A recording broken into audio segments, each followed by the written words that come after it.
देखिए क्या होगा, ये बहुत बड़ी स्ट्रैटेजी है जी। लेकिन ये स्ट्रैटेजी तो कहीं नहीं दिखी। ये तो ऐसा दिखा कि मतलब कोई कुल्हाड़ी पे पैर मार दे जैसे अपना। नहीं, ऐसा नहीं है। अब मैं सबसे पहली शुरुआत तो करूंगा कि देखिए पूरा वक्तव्य गांधी गांधी गांधी और गांधी पे रहा। इतना प्रभाव है गांधी परिवार का आज भी कि मारे डर के हमारे प्रवक्ता जो भारतीय जनता पार्टी के हैं सिर्फ गांधी गांधी और गांधी पे बोले हैं। ब्रिजभूषण शरण सिंह पे भी बोल दीजिए, जिसके लड़के को दिया है आपने टिकट, और किस डर में दिया है? डरो नहीं, प्रधानमंत्री ने कहा है, लेकिन खुद डर रहे हैं। और किससे डर रहे हैं? ब्रिजभूषण शरण सिंह से। कौन है ब्रिजभूषण शरण सिंह? जिसकी वजह से इस देश की लड़कियों ने जंतर मंतर के ऊपर बैठ करके उत्पीड़न के आरोप लगाए थे। मारे डर के उसके लड़के को टिकट दिया है। रेवन्ना कौन है दक्षिण भारत का? ये वो आदमी है जो भागा हुआ है और प्रधानमंत्री खड़े होकर के फोटो खिंचवाते थे। डरो मत, इनसे मत डरो, बाहुबलियों से मत डरो, जो लड़कियों का उत्पीड़न करते हैं मत डरो, और मत दो इनको टिकट। तब आप अधिकारी हो कि आप आरोप लगाइए कि राहुल गांधी कहां से लड़ेंगे और कहां से नहीं लड़ेंगे। अपने आपकी राय क्या है? आपकी राय क्या है? वायनाड, एक सेकंड, वायनाड राहुल गांधी जीत रहे हैं जी। अब आप आ जाते हैं। नहीं, ये सवाल का जवाब दीजिए। बिल्कुल एक्यूरेट जवाब दूंगा। हाँ, जीत रहे हैं वायनाड। वामपंथी हूं। सुन लीजिए, पूरा सुन लीजिए, सुनना सीखिए, हंसने की जरूरत नहीं है सर। बोलिए। ब्रिजभूषण शरण सिंह का लड़का देखिए, को लड़वा रहे हो, जो विषय हंसने की भाई, हंसने की जवाब जगह दूंगा। नहीं है। अच्छा, अब शर्मिंदा होइए, थोड़ा शर्मिंदा होइए। देखिए अब वक्त जाया कर रहे हैं, अब वक्त जाया कर रहे हैं। जो पॉइंट है, क्या वायनाड से राहुल गांधी जीतेंगे, हाँ या ना? ये बताना चाहिए ना। बिल्कुल बिल्कुल। गठबंधन में आपके हाँ या ना? अब आप सुन लीजिए, मैं माइक सीधी लेके सी आता बात है। मैं एक वामपंथी हूं, एक कम्युनिस्ट हूं, कॉमरेड एनी राजा का समर्थक हूं जी। ठीक।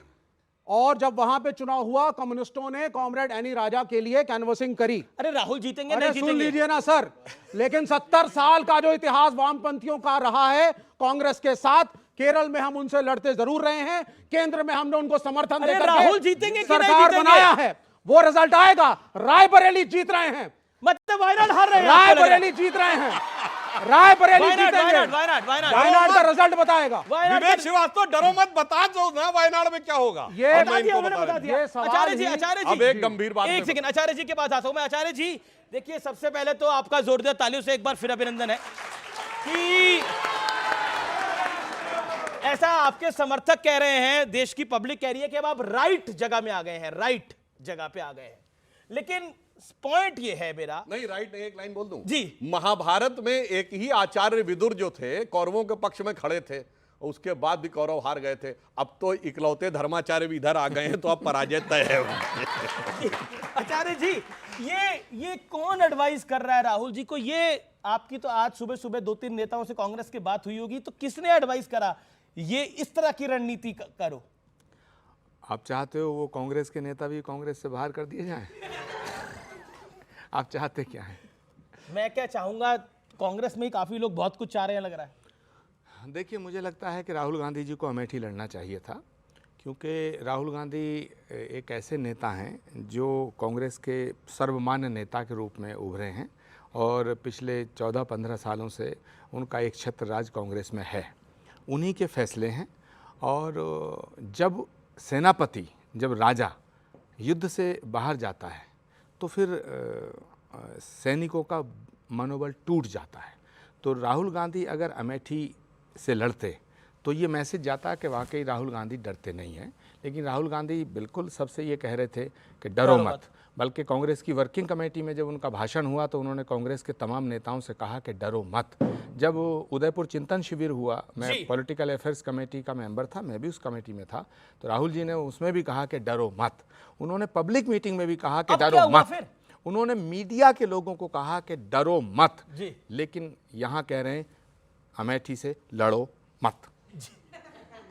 ये ठीक है, एक सेकंड। ये पॉलिटिक्स और जो है, इनका क्या रोल है? ये लेफ्ट वाले ये कांग्रेस को आबाद, केरल में लड़ते हैं, दिल्ली में चिल्लाते हैं आगे हमारे ऊपर। नहीं, ये कांग्रेस को आबाद करने के लिए है लेफ्ट वाले, या कांग्रेस को बर्बाद करने के लिए है? नहीं, लेफ्ट किसी को बर्बाद नहीं करता है, क्योंकि हाँ लेफ्ट जिसे देख लेता है वो स्वयं बर्बाद हो जाता है। लेफ्ट जिसे देख लेता है। हाँ, लेकिन विवेक श्रीवास्तव जी की मैं ईमानदारी का बहुत इनका आदर करता हूँ कि इन्होंने साफ कह दिया कि हम वायनाड में राहुल गांधी को हराएंगे और अमेठी में राहुल गांधी के गीत गाएंगे। नहीं, रायबरेली में। तो सवाल इस बात का है कि ऐसे ऐसे सच बोलने वाले इंसान का स्वागत करना चाहिए, जी। जिन्होंने कम से कम ये नहीं कहा कि हम वायनाड में अगर मगर लेकिन बट करेंगे, साफ कह दिया कि हम वायनाड में राहुल गांधी के खिलाफ हैं। मगर मैं एक इंपॉर्टेंट बात जी, कहना जी, जी। चाहता हूं अमीश, बात यह है कि ये भारत है और ये भारत शौर्य की पूजा करता है, पराक्रम के प्रति